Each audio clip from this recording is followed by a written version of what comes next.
ମୁଁ ସମସ୍ତଙ୍କୁ ସ୍ୱାଗତ କରୁଛି ଆମର ୟୁଟ୍ୟୁବ୍ ଚ୍ୟାନେଲ୍ କ୍ୟାରିୟର କ୍ଲାसेସ୍କୁ। ଜଣେ 4200 ଜିପି ଏମ୍ପ୍ଲୟିର ରିଟାୟାରମେଣ୍ଟ ବେଳେ ଏନ୍ପିଏସ୍ ଆକାଉଣ୍ଟରେ କେତେ କୋଟି ଟଙ୍କା ଜମା ହୋଇଥିବ, ମାସକୁ 80,000 ଟଙ୍କା ପେନ୍ସନ୍ ପାଇବେ କିପରି, ଚାଲନ୍ତୁ ଜାଣିବା କାଲକୁଲେସନ୍ ସହିତ। ତେଣୁ ଭିଡ଼ିଓକୁ ଡିଟେଲ୍ସ ଦେଖିବେ, ସମ୍ପୂର୍ଣ୍ଣ ଦେଖିଲେ ଆପଣମାନେ ଜାଣିପାରିବେ ଏବଂ ଭିଡ଼ିଓକୁ ଲାଇକ୍ କରିବେ, ଚ୍ୟାନେଲକୁ ସବସ୍କ୍ରାଇବ୍ କରିବେ। ତେଣୁ ଚାଲନ୍ତୁ ଆରମ୍ଭ କରିବା। ଦେଖିବା ଏ ଯେଉଁ ଆମାଉଣ୍ଟଟି ଆସୁଛି 4200 ଜିପି ଏମ୍ପ୍ଲୟି ମାନଙ୍କ ପାଇଁ ଏଟା କାଲକୁଲେସନ୍ କରାଯାଇଛି।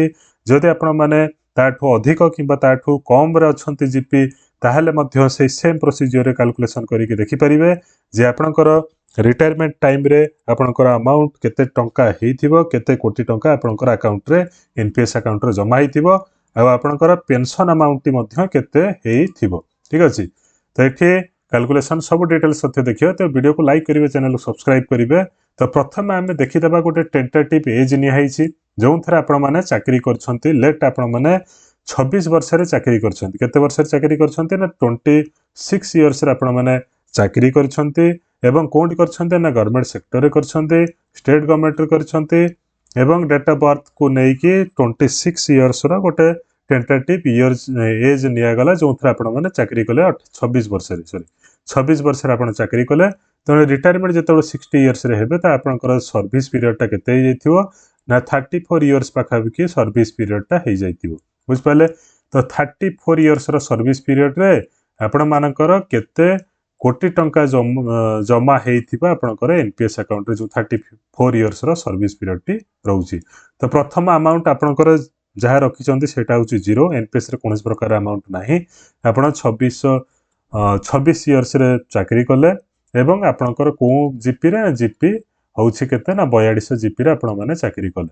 ଦେଖିବା କେତେ କୋଟି ଟଙ୍କା ହେଇଥିବ। ଏଠି ଆପଣଙ୍କର କଣ୍ଟ୍ରିବ୍ୟୁଟ୍ କେତେ କରୁଛନ୍ତି, 8,000 ଟଙ୍କା ପର୍ ମନ୍ଥ ଏବଂ ମାସକୁ 8,000 ଟଙ୍କା କରୁଛନ୍ତି। କେମିତି 8,000 ଟଙ୍କା କରୁଛନ୍ତି? ତ ଏନ୍ପିଏସ୍ରେ ଆପଣ ନିଜେ କଣ୍ଟ୍ରିବ୍ୟୁଟ୍ କରୁଛନ୍ତି। କେମିତି ମୁଁ ତାକୁ ଦେଖେଇଦେବି।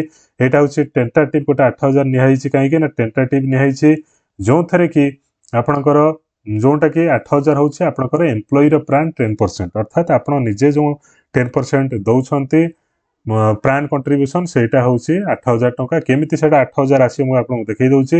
ତା ସହିତ ଆପଣଙ୍କର ଏମ୍ପ୍ଲୟର ପ୍ରାନ୍ 14% ରହୁଛି ଏବଂ ଟୋଟାଲ୍ କଣ୍ଟ୍ରିବ୍ୟୁସନ୍ଟା ଆପଣଙ୍କର 10 + 14% ରହୁଛି।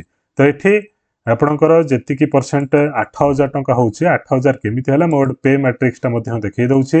ଏଠି ପେ ମ୍ୟାଟ୍ରିକ୍ସ ଓଡ଼ିଶାର ଦେଖିପାରୁଥିବେ ଆପଣମାନେ। ତ 4200 ଜିପି ଏଇଠି ଅଛି। 4200 ଜିପିର ଷ୍ଟାର୍ଟିଂ ହେଉଛି କେତେ ନା 35,400 ଟଙ୍କା ରହୁଛି। ମିନିମମ୍ ବେସିକ୍ଟି ରହୁଛି। ତ ଏଠି ସେ ମିନିମମ୍ କେତେ ବର୍ଷ ଚାକିରି କରିଛି, ଏଠି 34 ବର୍ଷ। ତ 34 ବର୍ଷରେ ଆମେ ଯଦି କାଟିକି ଆସିବା ତ ଦେଖିବା କେତେ ହେଉଛି, ପାଖାପାଖି 1,00,000 ଟଙ୍କା ତାଙ୍କର ହେଇଯାଉଛି କ'ଣ ବେସିକ୍। ମିନିମମ୍ ବେସିକ୍ଟା ହେଇଯାଉଛି 34 ବର୍ଷରେ ସେ 1,00,000 ଟଙ୍କା ଛୁଇଁଥିବ ମିନିମମ୍ ବେସିକ୍। ତା ସହିତ ଆଉ କ'ଣ ଅଛି ନା ତା ସହିତ ଡିଏ ମଧ୍ୟ ଅଛି। ଡିଏକୁ ଯୋଡ଼ା ହେଇନାହିଁ। ତେଣୁ ଏଠି 35,400, ଏଠି ହେଲା 1,00,000 ଟଙ୍କା। ତ 1,35,000ରେ ଯଦି ଆପଣ ଆଭରେଜ୍ ବି ବାହାର କରିବେ, ତାର ତ ଦୁଇଟାକୁ ମିଶାଇକି ବାଇ 2 କରିବେ, ତା ପାଖାପାଖି କେତେ 7,000 ପ୍ଲସ୍ ରହୁଛି ଆପଣଙ୍କର କ'ଣ ନା ଯେଉଁଟା ଆଭରେଜଟା। ତେଣୁ ଆଭରେଜଟା ଅନୁସାରେ ଇଏ ହେଉଛି ମିନିମମ୍ ବେସିକ୍ର ଆଭରେଜ୍। ତା ସହିତ ଆପଣଙ୍କର କ'ଣ ଅଛି, ଡିଏ ଅଛି। ତା ସହିତ ପ୍ରତି 10 ବର୍ଷରେ ଗୋଟେ ଗୋଟେ କ'ଣ ଅଛି, ପେ କମିଶନ୍ ଅଛି। ତେଣୁ ଏଇ ଯେଉଁ 8,000 ଦିଆହେଇଛି, ଏ 8,000ଟା ମଧ୍ୟ କମ୍ ଅଛି। ତା ଅର୍ଥ ଏଠି ଆହୁରି ମଧ୍ୟ ଅଧିକା ଦିଆଯାଇପାରେ, 10,000 ପାଖାପାଖି ମଧ୍ୟ ଦିଆଯାଇପାରେ। ତ ଏଠି 8,000 ଦିଆହେଇଛି, ତା ଅର୍ଥ ବହୁତ କମ୍ରେ କାଲକୁଲେସନ୍ କରାହେଇଛି ଯେ ଆପଣଙ୍କର ଏନ୍ପିଏସ୍ ଆକାଉଣ୍ଟରେ କେତେ ଟଙ୍କା ହେଇଥିବ, ଯେଉଁଟାକି କେବେ ରିଟାୟାରମେଣ୍ଟ ଟାଇମ୍ରେ ଯେଉଁଟା 4200 ଜିପି। କାହିଁକି 8,000 ନିଆହେଲା ଆପଣମାନେ ଜାଣିପାରିଥିବେ। 8,000 ନିଆହେବାର କାରଣ କ'ଣ ଅଛି ହେଲା। ତାପରେ ଆପଣମାନେ ନେକ୍ସଟ ସ୍ଲାଇଡ୍କୁ ଆମେ ଯିବା, ଦେଖିବା ଏଠି ଏକ୍ସପେକ୍ଟେଡ୍ ରିଟର୍ନ ରେଟ୍ କେତେ ଅଛି। ତ ଆପଣଙ୍କର ପରସେଣ୍ଟେଜ୍ ଅଫ୍ ରିଟର୍ନ ରେଟ୍ ଆପଣଙ୍କର ଯେଉଁ ଏନ୍ପିଏସ୍ ଆକାଉଣ୍ଟରେ, ତ ଏଠି କେତେ ପରସେଣ୍ଟ ଆଗ ଦେଖିଦେବା। 60 ବର୍ଷରେ ଆପଣ ରିଟାୟାର୍ଡ ହେଉଛନ୍ତି। ତା ସହିତ ଆପଣଙ୍କର ଯେଉଁ ଆନୁଆଲ୍ ଇନକ୍ରିମେଣ୍ଟଟା ନିଆହେଇଛି ସେଇଟା ହେଉଛି 5%। ଯେହେତୁ ଇନଫ୍ଲାମେସନ୍ ବଢ଼ି ବଢ଼ି ଚାଲିଛି, ଇନଫ୍ଲେସନ୍ ମିନିମମ୍ଟା 5%ଟା ରହୁଛି ହେଲା। ତେଣୁ 5% ଇନକ୍ରିଜ୍ ହେବ। ତା ସହିତ ଆପଣଙ୍କର ଆନୁଇଟି ରହିଲା 40%, ଯେଉଁଟାକି ପେନ୍ସନ୍ ହେବ, ସେଇଟା ପଛରେ ଡିସ୍କସନ୍ କରିବା। ଏବଂ ଏକ୍ସପେକ୍ଟେଡ୍ ରେଟ୍ ଯେଉଁଟା ହେଉଛି 6.75ରେ ଆପଣମାନଙ୍କର କ'ଣ ହେଉଛି ନା ଯେଉଁଟା ବଢ଼ୁଛି, ଆପଣମାନେ ଯେତିକି ଇନକମ୍ କରୁଛନ୍ତି, ଯେତିକି ପରସେଣ୍ଟେଜ୍ ଅଫ୍ ରିଟର୍ନ ପାଉଛନ୍ତି, 6.75ର ରିଟର୍ନ ପାଉଛନ୍ତି। ଠିକ୍ ଅଛି, ଏଇଟା ବି ବହୁତ କମ୍ରେ ନିଆଯାଇଛି। ଆପଣ ଗୋଟେ ଏଫ୍ ଡି ନେଲେ ବି ସେଇଟା 5-6%ରୁ କମ୍ ଆସୁନି। ଠିକ୍ ଅଛି।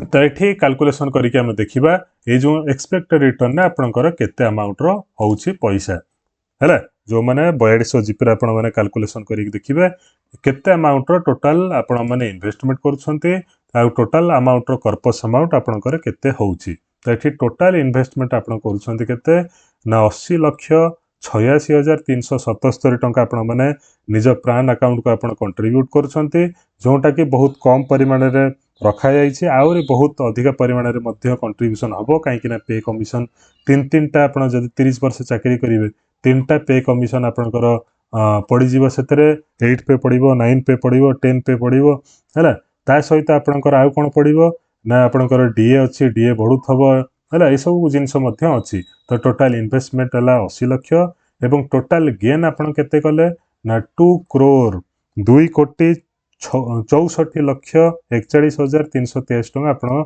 टोटाल गेन कले तो टोटाल कर्पस जोटा अच्छी आपंकर टोटाल कर्पस अमाउंट ता अर्थ आपंकर टोटाली जो दीटा मिसिकी केते हला ना 3,45,00,000 टंकार आपंकर टोटाल कर्पस हलानी ता अर्थ आपंकर 3,45,00,000 टंका आपंकर एनपीएस अकाउंट रे जमा हो गलानी तेणु एथुर आपण मानकर कौन हम ना एनपीएस अकाउंट जी जमा हो से आपंकर पेंशन कैलकुलेशन करा सहित आपको लमसम दिज्व तो तार नियम अच्छी कौन ना जी कर्पस आपंकर हो टोटाल कर्पस 3,45,00,000 टंका है से टोटाल कर्पस रु 60% आपको कौन हो लमसम आकार मिल जोटा हूँ 2 करोड़ प्लस है जो कैलकुलेशन अनुसार पड़ुची सेटा हूँ 2 कोटी प्लस आपन को लमसम मिल रिटायरमेंट टाइम रे एवं आनुइटी आपंकर आनुइटी अर्थ हूँ पेंशन जोटा आप पेंशन अमाउंट पाइबे पेंशनटा क्या कैलकुलेशन कर यार 40% 60% आप लमसम पाइले आउ जो 40% रहा सेटा हूँ